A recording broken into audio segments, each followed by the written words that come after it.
Hello everyone, my name is Michael Stapelberg. You're free to follow me on Twitter, and this presentation is going to be about distri with the subtitle that Linux package managers are too slow. What do I mean by too slow?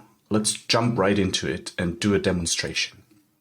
So on a Debian system, when you install the qemu program, which is like a very small Perl program, you can see that this installation took 4 seconds.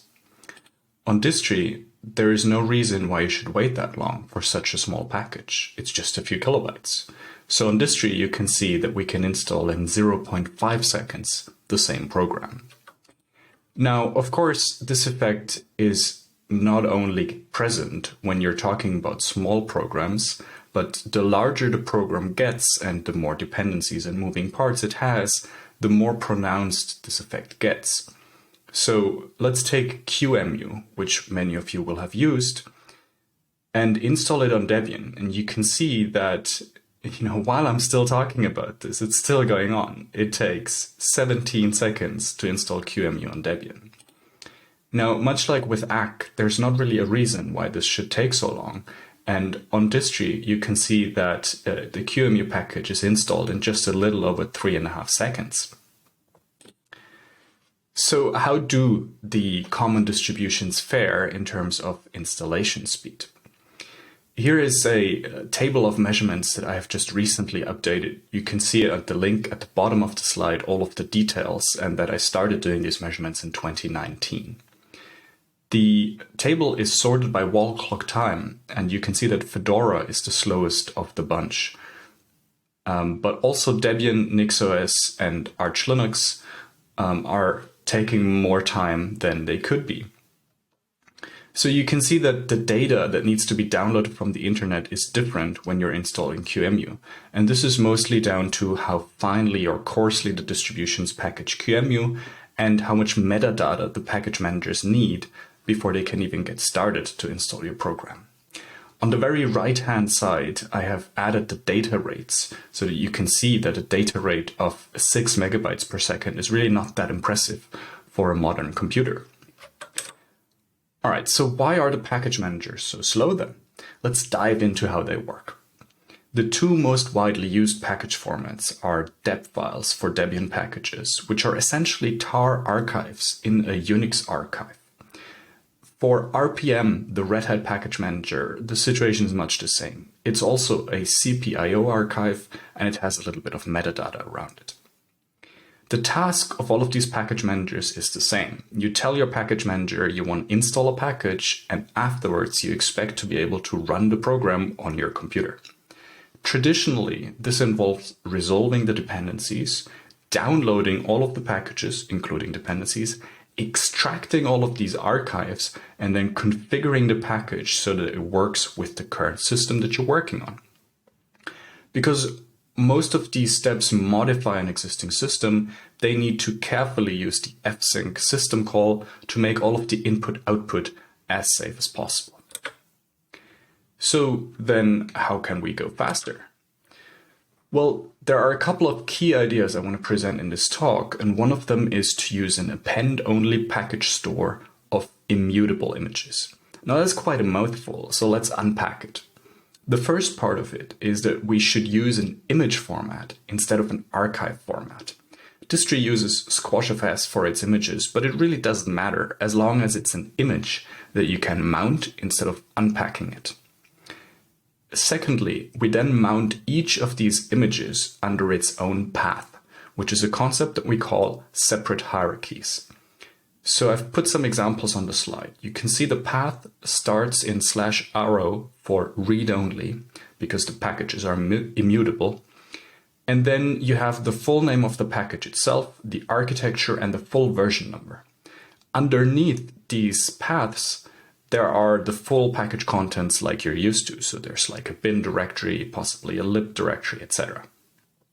The rest of the system, however, is laid out as usual. So you still have your /etc for configuration, your /var for state, etc., etc. The advantages of this approach is that mounting an image instead of extracting an archive is much faster. You've already downloaded it, so why unpack it again and write to the hard disk all over again? This results in much faster package installation and as a nice secondary effect also in a much faster build environment composition. So the work that packagers need to do is much quicker. Because the package store is implemented as an append-only store, that means we can use unsafe I/O and don't actually need to slow down our package installation by using all of these fsyncs.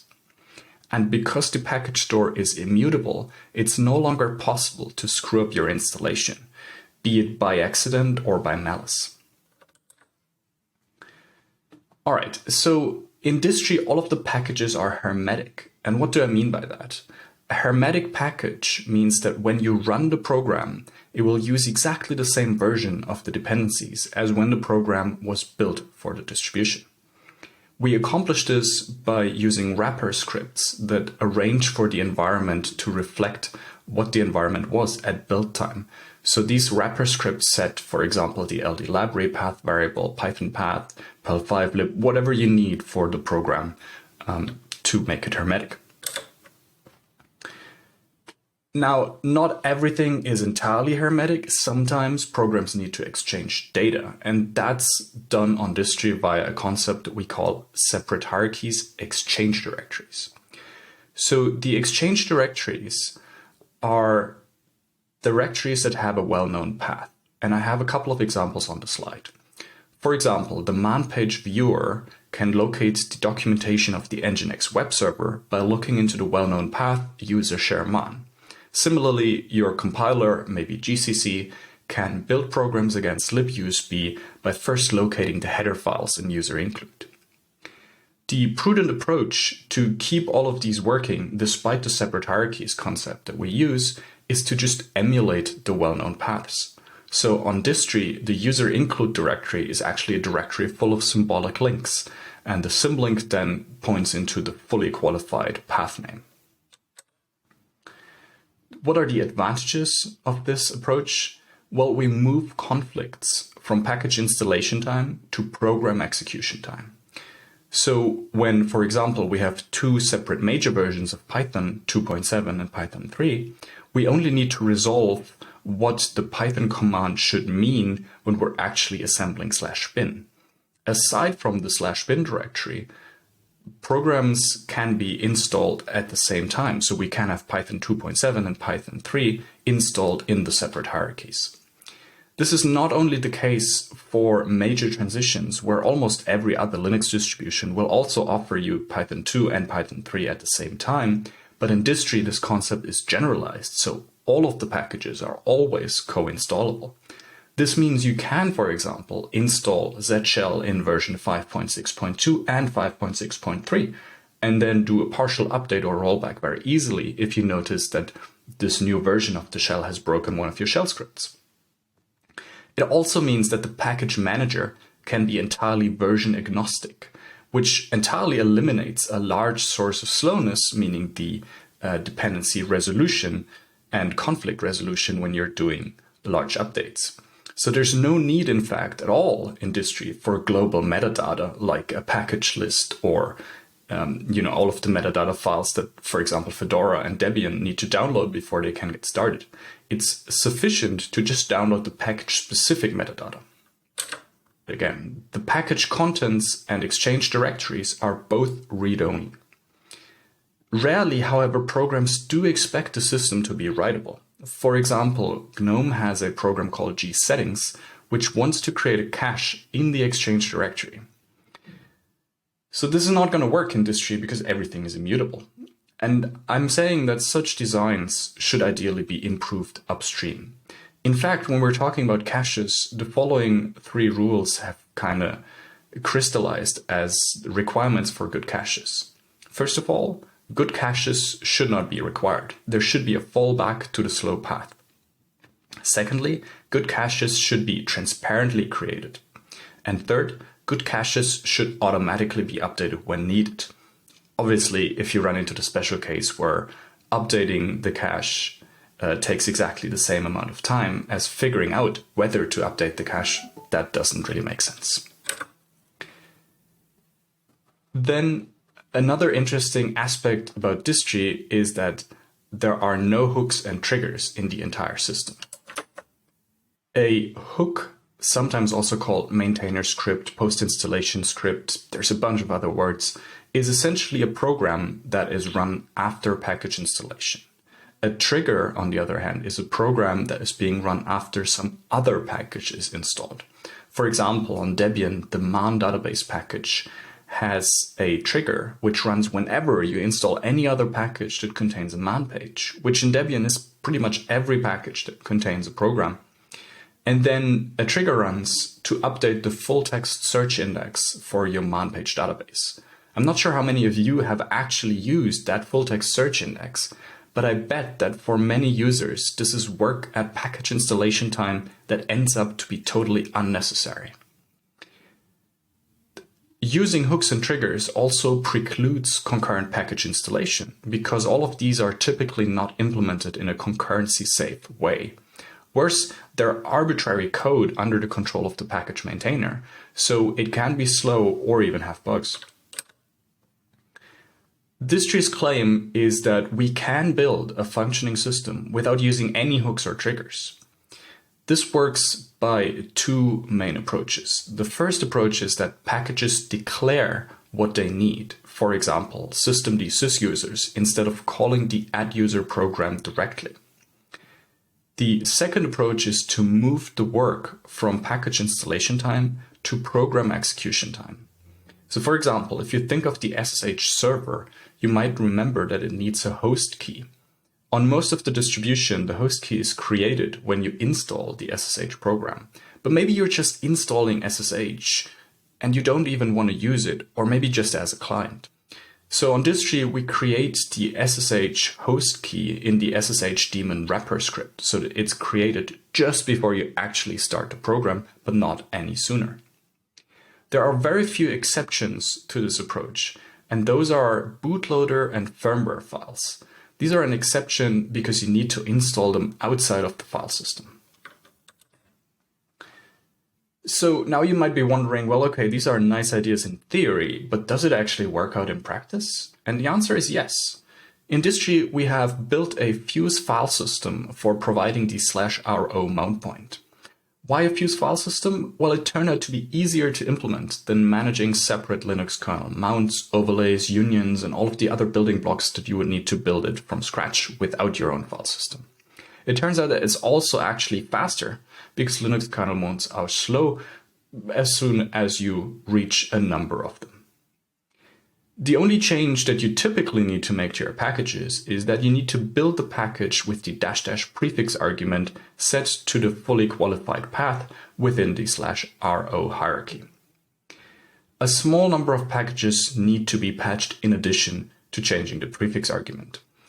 Some of them have path-related issues. For example, there are systemd service files that reference binaries with their absolute location, such as /user/bin/getty, or, different instances of fully qualified paths that then don't necessarily resolve to the same version. So we change these to be fully within the /ro hierarchy. And then the other class of packages that needs to be patched is those that have very deep system integration. For example, the Dracut package to create your initRD, where you not only need to have Dracut copy the wrapper script itself, but also have it copy the program that the wrapper script then wants to start. Also, the removal of hooks might not be to everyone's taste. Some of these hooks are used in other distributions to implement configuration layers such as debconf or yast, which might be a wanted feature for some. So let's recap. Why is distri faster? Well, traditionally, your package manager needs to resolve dependencies, download all of these packages, extract all of these archives that it just downloaded, and then configure the packages to work in your system. All of these, as I mentioned, sequenced by careful fsync system calls to make the I/O as safe as possible. In distri, however, we don't need to resolve any dependencies. We only need to download package-specific metadata. Then we just download an image instead of an archive. We don't need to extract anything because we can just mount the images directly. We don't need to configure anything. In fact, there are no hooks and triggers, as I mentioned. And using unsafe I/O I/O is perfectly okay in our case. This approach notably scales to 12 plus gigabytes per second on 100 gigabit links using just Go's standard net/HTTP library. If you compare this to the data rates of 6 megabytes per second that the other package managers achieve, that is quite a stark difference. What are my conclusions? First of all, I want to say that an append-only package store is a more elegant design than using mutable systems. It's simpler to design and build, and it allows for a much faster implementation. Secondly, Exchange directories make things seem normal to third-party software.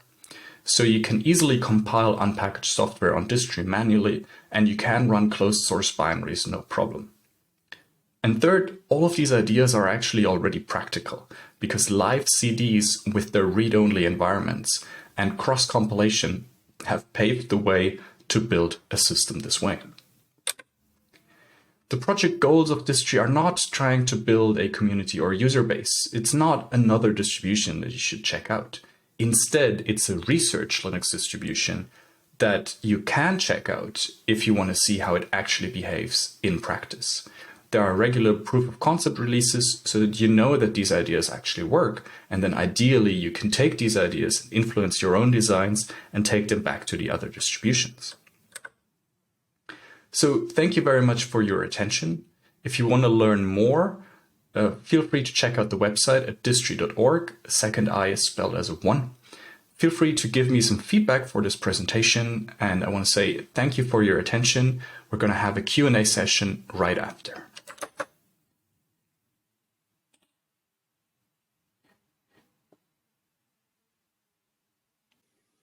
Can you hear me, Michael? Yeah, I can hear you. Hey, Todd. Okay, great. How are you? Hey, how's it going? Okay. Let's see if there are any questions in the chat.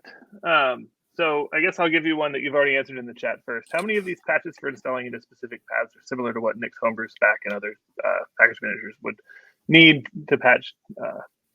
And how many are upstreamable? Yeah, in general, we have very few of these patches. It's only like maybe 10 or 20. I can take a look afterwards. And we've also tried, because it's a very good idea, I agree, to upstream these whenever possible. So, you know, if, for example, we have overlap with Nix, clearly it's good enough if one of us does the work and then actually gets it fixed upstream. Sometimes the patches might be too specific to really upstream them, or there's just no overlap with any other distribution. But often it's straightforward, and then, yeah, we should totally upstream them. Okay. All right, thanks a lot. So unfortunately, due to the technical difficulties, I don't think we have too much more time for questions, but there aren't any over in Element. No worries. And I don't see any on YouTube. So thanks a lot for your talk. I really enjoyed it. And Cool. We did have some people watching. So thanks a lot for showing up. Thanks. All